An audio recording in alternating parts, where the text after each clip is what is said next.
Galates, chapitre 3. Il y a 29 versets que je vous laisse lire avant ou après ou pendant que vous écoutez cette petite exhortation.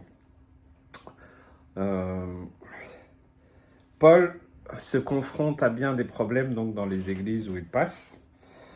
Donc, c'est pas simplement au XXIe siècle qu'il y a des soucis dans les assemblées locales.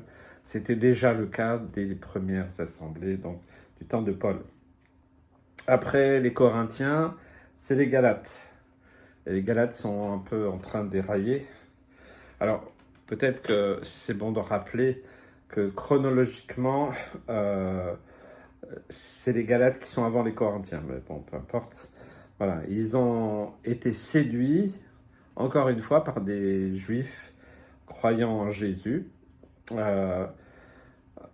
ils leur disaient, il faut vous faire circoncire et poursuivre la Torah.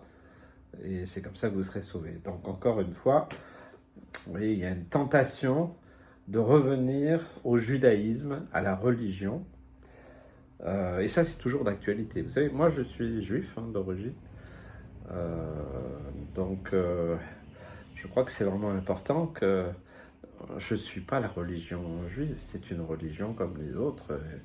Et c'est pas une bonne religion, même s'il y a des bonnes choses aussi, surtout par rapport à l'Ancien Testament, parce que de toute façon, le Nouveau, il ne l'accepte pas. Mais ça reste une religion, et je pense que c'est vraiment important de ne pas tomber dans ce piège. Voilà. Les Galates, ils sont restés sous la loi, finalement.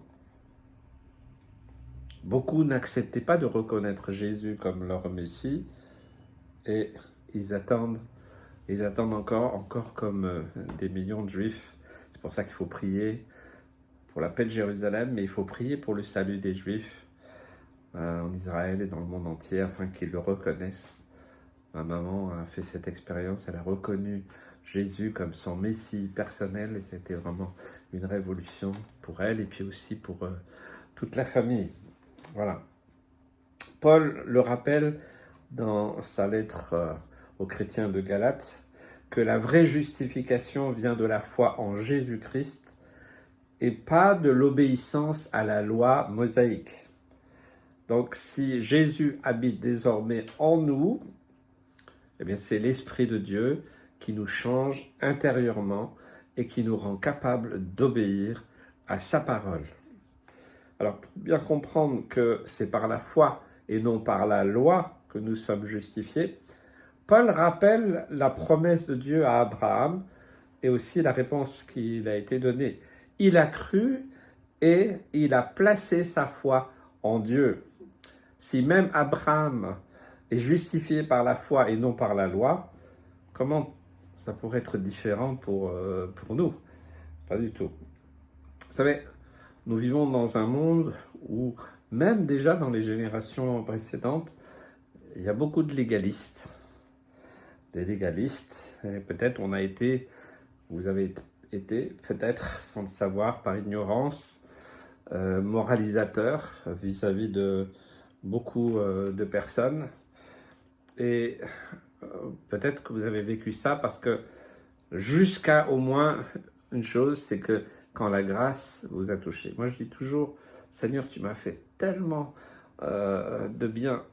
Tu m'as gracié. Je ne devrais pas être ton enfant, mais c'est une grâce. Je suis un pécheur sauvé par grâce. Nous ne devons jamais l'oublier et jamais oublier d'où nous venons. Et le légalisme religieux, c'est terrible. Ne prends pas, ne fais pas. Je ne dis pas que nous devons tout faire. Mais en tout cas, pas de cette manière-là. Nous ne devons pas juger, condamner les autres. Fais pas ci, fais pas ça. Vous savez, la tribu de ces gens-là, elle n'a pas aidé grand monde. Donc, le légalisme, ça laisse quand même une impression amère. C'est que les gens qui sont légalistes, généralement, ils ne s'intéressent pas vraiment à vous. Ils ne vous aiment pas vraiment comme Dieu vous aiment. Et c'est peut-être juste qu'ils sont en train de jeter leur propre frustration interne sur les autres. Paul le dit dans l'Épître aux Romains, les légalistes sont bien souvent les premiers à commettre les péchés qu'ils décrivent et même qu'ils condamnent. Et alors, peut-être on peut s'y perdre un peu, mais le fond de l'égalisme peut cacher des péchés secrets, des façons d'être, et c'est invraisemblable, mais c'est un peu aussi ce que j'ai pu constater dans mon ministère. C'est parce qu'ils ont cette lutte interne qu'ils sont légalistes. Il n'y a pas de repentance. Frères et sœurs, nous serons toujours tentés jusqu'au bout. Mais est-ce que nous cédons à la tentation? Et si nous cédons ou voilà, une pensée ou autre, est-ce que nous nous repentons? Je pense que ça, c'est vraiment important. Se repentir, savoir que la grâce de Dieu peut nous ramener dans le bon endroit, le bon chemin. Et surtout, les légalistes, ils veulent imposer aux autres ce qu'ils ne parviennent pas eux-mêmes à maîtriser en eux-mêmes. Parce que la chair ne peut rien. Elle ne peut pas nous sauver. Il n'y a que le sacrifice de Jésus à la croix qui peut nous sauver. Donc c'est en revenant à la croix, c'est en nous humiliant, en demandant pardon. Moi, je t'invite, si tu as des luttes, des combats, et que peut-être tu es connu pour être quelqu'un de moralisateur, de légaliste, alors arrête de juger, de condamner les autres, et commence à te repentir de tes propres péchés, de tes propres penchants que tu n'arrives pas à gérer. Alors, je crois qu'il y aura vraiment une victoire, une délivrance, et à la croix, tu recevras vraiment cette libération dont tu as besoin.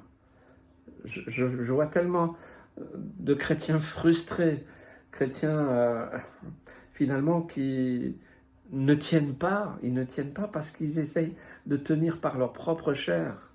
Par contre, ils sont les premiers à faire la leçon aux autres. C'est triste, c'est triste. Paul décrit ce qu'il faut pour régler radicalement le légalisme. Premièrement, mettre vraiment sa foi en Jésus seul. En Jésus seul. Accepter de laisser le Saint-Esprit nous changer. Chaque jour, oui, Saint-Esprit, tu peux aller dans tous les coins, les recoins de mon être. Je te laisse agir. Je te donne carte blanche. Il n'y a pas de jardin secret, il n'y a pas d'endroit que tu ne peux aller. De toute façon, c'est ridicule. Parce que Dieu voit tout, il entend tout, il sait tout. Donc, nous amenons toutes nos pensées captives à l'obéissance de Christ. Nous prenons l'engagement d'une bonne conscience envers Dieu, mais aussi envers les hommes.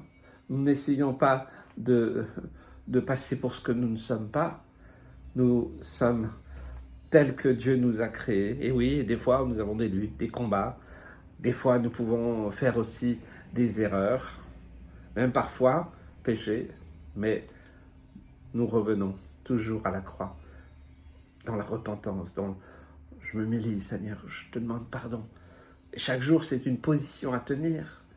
Les temps sont difficiles et ce sera de pire en pire parce que le diable s'acharne pour détruire la foi. Et je crois vraiment que c'est important. Frères et sœurs, la loi est bonne. Je ne suis pas en train de dire qu'elle ne sert à rien, non. Mais elle peut devenir pernicieuse si on l'utilise mal, si c'est pour se justifier, c'est pour écraser les autres, soit c'est pour être carrément dans une situation où finalement nous empêchons nous-mêmes, nous empêchons les autres de se confier en Dieu. Non, il faut que tu fasses ceci, il faut que tu fasses cela. Non, Jésus a tout accompli à la croix. Ne vous laissez pas mettre sous un joug étranger. La loi, elle est bonne, et c'est et justement parce qu'elle est bonne que l'on comprend que nous ne sommes pas bons et qu'on a besoin terriblement de la grâce divine. Dieu nous accueille dans sa famille en venant à Christ. Ça, c'est extraordinaire. L'autre élément que révèle l'apôtre Paul contre ce légalisme, il le rappelle, c'est qu'en Jésus, nous sommes une famille. La même que celle d'Abraham. C'est formidable. Même si vous n'êtes pas juif, eh bien vous faites partie quand même de la famille de Christ. Et ça, c'est extraordinaire. Normalement, en tant que membre d'une même famille, normalement, dans une famille, on ne s'écrase pas les uns les autres. On n'essaye pas d'imposer notre position. Mais comme nous sommes tous frères et sœurs, faisons partie de la même famille, alors nous nous encourageons à rester attachés à Jésus. Des fois, j'entends les discussions de chrétiens, bien sûr, on peut parler de la pluie et du beau temps, mais des fois, j'entends peu de conversations spirituelles. Voilà ce que le Seigneur a fait aujourd'hui, hier, voilà telle situation, voilà j'ai lu tel texte. Je crois il nous faut avoir des conversations spirituelles pour nous aider, pour nous fortifier, pour nous encourager, pour nous confier de plus en plus dans sa grâce, faire confiance. Oui, mon frère, oui, moi je suis passé par là, dans ta situation. Oui, Seigneur m'a libéré, il m'a donné la victoire. Tiens bon, je prie avec toi. Voilà, ça c'est la famille de Dieu. Faire confiance au Saint-Esprit, qui est le seul qui peut nous changer vraiment en profondeur. Arrête d'essayer de te changer, parce que tu ne fais que essayer, et donc tu donnes une apparence. C'est ce qui crée le légalisme, un peu l'esprit moralisateur, et qui finalement t'empêche d'être vrai, d'être honnête, et finalement ça nuit à ta vie chrétienne, et tu te retrouves triste, malheureux, parce que tu sais très bien ce qu'il y a en toi. Donc vraiment, il y a quelque chose à retenir de ce texte. Je ferai par contre une remarque importante. Il n'est pas question de nier le mal, mais on donne avec amour, sagesse, selon la pensée de Dieu, révélée dans sa parole et par son esprit. On donne la bonne direction pour s'en détourner, bien entendu. Il y a aussi dans cette lettre de l'apôtre Paul, le Galate, cette expression importante, verset 27, celle que nous avons revêtu Christ. Nous avons revêtu Christ. Ainsi comme si nous étions nous-mêmes aujourd'hui la manifestation visible, physique, réelle des mains et des pieds de Jésus sur cette terre, c'est une certitude. Il y a vraiment en nous, il est vraiment en nous, il vit en nous, et c'est lui qui fait l'œuvre de transformation en nous. Ça, c'est formidable, on n'a plus à s'inquiéter. Peut-être tu peux respirer, ok Seigneur, j'ai tellement essayé. Ou alors peut-être il faut changer d'amis. Si vous avez des amis moralisateurs ou légalistes, il faut pas, tu devrais pas, ils vous aident pas. Parce qu'ils font une chose, c'est simplement continue à cacher ton péché. Continue à cacher ce que tu fais, ce que tu penses. Je ne dis pas qu'il faut tout dire aux autres, mais la Bible dit confessez aussi vos péchés. Et je pense que c'est important aussi avec des gens de valeur, de confiance, un pasteur ou quelqu'un vraiment de spirituel. Oui, on peut confesser nos péchés et c'est libérateur. Mais bien sûr, il faut venir principalement à la croix, dans une humiliation vraie, sincère. Seigneur, je ne veux pas pécher. Je refuse ces pensées, je refuse ces choses. Je ne veux pas ça. Seigneur, je reviens à toi, je m'attache à toi. Je me dépose entièrement sur ton autel. Et je te laisse agir. Moi, je ne peux pas me changer. Mais vous savez, chaque jour, je fais cette prière. Chaque jour que Dieu fait, Seigneur, je veux être vrai, honnête, transparent, pur. Je veux porter du fruit, du bon fruit pour ta gloire, pour ton royaume. Je veux te rester fidèle. Et en tant que pasteur, mais marié, Seigneur, je veux rester fidèle aussi à l'alliance du mariage. C'est important aujourd'hui. Dans un monde où il y a l'impureté partout, l'adultère, tout est encouragé pour faire n'importe quoi. Et Seigneur, je veux rester attaché aussi à l'appel que tu as mis sur ma vie. C'est un choix, c'est une décision chaque jour. Mais Seigneur, je ne peux pas y arriver sans toi. J'ai besoin de ton aide, de ton esprit, de ta parole. Continue ton œuvre. Agis en profondeur. Soyons prêts à appliquer le bon remède contre le légalisme, le nôtre d'abord, hein, pas celui des autres. Ou le salut par les œuvres. Ah, il faut que tu fasses ceci, il faut faire... Non, Jésus a tout accompli. La foi en Jésus, le fait de se souvenir que nous revêtons Christ. Seigneur, Seigneur, je veux penser comme tu penses. Seigneur, je veux regarder comme tu regardes.